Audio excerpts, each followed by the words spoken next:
Hi guys, in this video I'll show you how to change Courier in TikTok shop. So as you can see, I am on the official app of TikTok, and just make sure to go to this shop section. You will see along with the for you or following, or on the bottom section with friends and inbox and profiles, you will see the shop option here, or on the upper side just along with the following and for you page. So once you are in the shops section, you will see many options like the orders and message, the following, favorite. So just make sure to find this option, the address.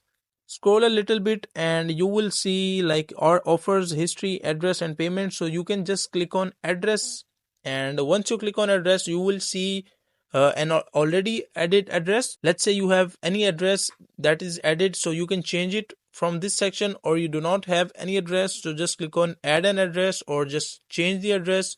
Enter your first name, your last name, and the street and apartment. Enter the city, select state, zip code, select the US number, and enter the email address.